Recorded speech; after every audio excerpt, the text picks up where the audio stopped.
गई, कर्म हमारे भारी पड़ गए तो हमें कर्म खेलने हैं। तो लोग 30-40 साल करते हैं लेकिन उन्हें काली के दर्शन ही नहीं होते, भैरव के दर्शन ही नहीं होते, मर जाते हैं एक दिन करते करते।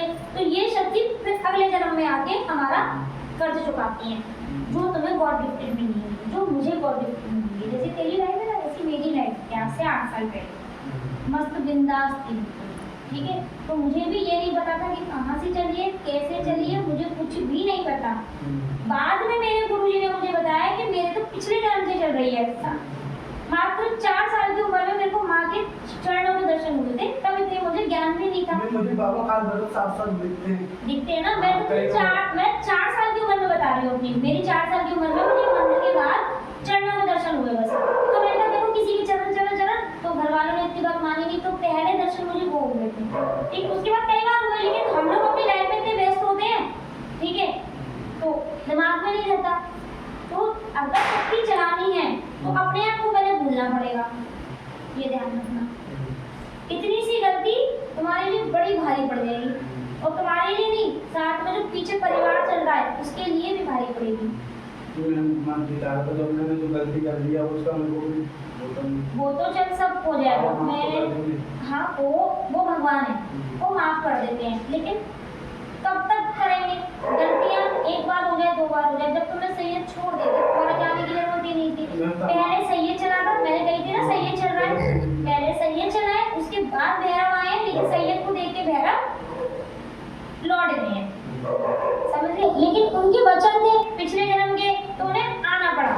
लेकिन सैयद ने कहा या तो फिर भगवान आए, फिर उसके बाद मेरी शक्ति आ जाए, उनकी मर्जी है फिर वो किसको चलाएं, लेकिन पहले भगवान आना चाहिए, ठीक है। तो पहले अपने सैयदों को पूजो, ये नहीं मांगी करेंगे, हितमें कभी नहीं करेंगे। तू बाबा भैरव नाथ चलाएगा तो रोज भोजन लगाएगा उनको, एक दिन तेरे पास भोजन नहीं है, समय नहीं है ना, तो तेरा अहित नहीं करेंगे। तू क्या कहेगा, बाबा जो मैं पानी पी रहा हूँ वही तुम ग्रहण कर लो, आज मेरी हैसियत नहीं है ना, या फिर आज मेरे पास समय नहीं है, क्योंकि हमें अपना लाइफ स्टाइल भी देखना है, परिवार भी देखना है, बैकग्राउंड भी देखना है, और ये भी देखना है ना। अगर तुम सैयद को ऐसा कह दोगे ना तो तुम्हें अगले पल बीमार कर देगा, उनको बचाइए क्योंकि भूत हैं। पहले सैयद विदा करके आओ, कैसे करोगे? एक अगरबत्ती का पैकेट लेना, ठीक है, उस अगरबत्ती के पैकेट को जलाना, उसमें से 4 अगरबत्ती जला लेना, 4 अगरबत्ती जला के और पूरे घर में घुमाना, और कहना ये बाबा भैरवनाथ जो भी मेरे संग में सैयद ले और जो अजान मसान जो फालतू की चीजें चल रही हैं उन सबको इन अगरबत्ती के धुएं में ढक के, और उन अगरबत्ती को लेकर चौराहे पे छोड़ा जलती हुई, ठीक है।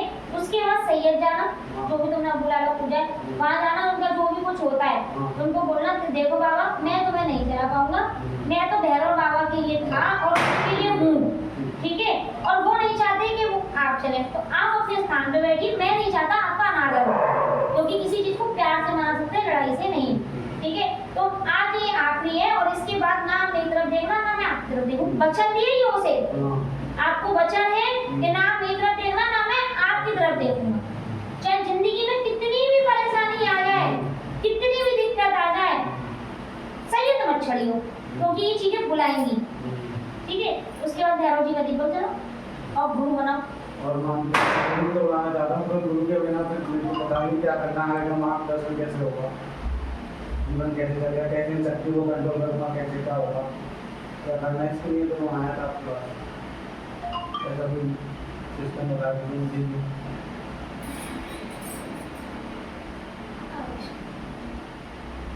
तो गुरु देखे तुमने अभी?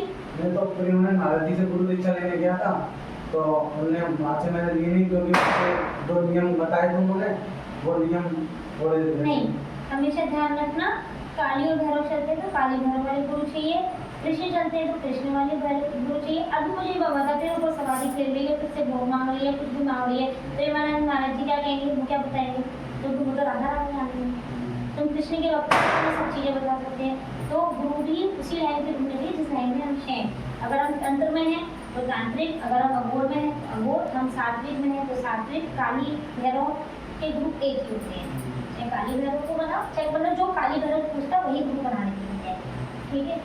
सबसे पहले तो सैयद विदा करके आओ, कल दिवाली कल कर देना, बहुत अच्छा दिन है, ठीक है। उसके बाद अपने घर में छींटे लगाना गंगा जल के। ठीक है। गंगा जल के छींटे लगाने के बाद पहला दीप जुड़े रहोगे यहाँ से, हाँ, पक्की बात। पक्की बात। मैं दीक्षा नहीं देती, हाँ। लेकिन मैं तुमको रास्ता दिखा दूंगी।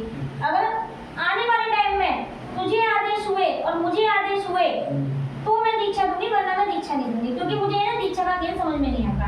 ठीक है, बिना दीक्षा के भी हम बहुत लोगों की मदद कर सकते हैं, जरूरी नहीं दीक्षा दे के ही मदद करी जाए। ठीक है, किसी से हाथ मत रखवाना सर पे। शक्ति लेने में कोई 2 मिनट नहीं लगाएगा, दूसरे से तीसरा मिनट नहीं लगेगा, जितनी प्रबल तेरे को शक्ति चल रही है। और काशी के कोतवाल चल रहे हैं और काल भैरव दोनों चल रहे हैं। किसी से हाथ मतलब किसी भगत से हाथ मत रखवाना, और किसी अघोरी से नहीं, हाँ। किसी बाबा से नहीं, किसी तांत्रिक अरे से नहीं, पूजा पाठ करके आता हूँ मंदिरों पे बैठ के। किसी से भी नहीं, ना किसी के पैर छू रहे हैं, ना किसी से पैर हाथ रखवाना है। एटलीस्ट अपने माँ बाप से भी सर पे हाथ नहीं रखवाना है, उनको भी असर हो जाएगा। और तुझे किसी के सर पे हाथ नहीं रखना है। अगर किसी बच्चे के सर पे भी तूने हाथ रख दिया, उसके अंदर नेगेटिविटी है तो वो भी खिंच जाएगी उसके अंदर से, और वो तेरे अंदर आ जाएगा, क्योंकि तेरे अंदर शक्ति चल रही है। वो किसी का बुरा नहीं चाहती, वो जिसको परेशान देखेगी उसकी चीजें खींचेगी।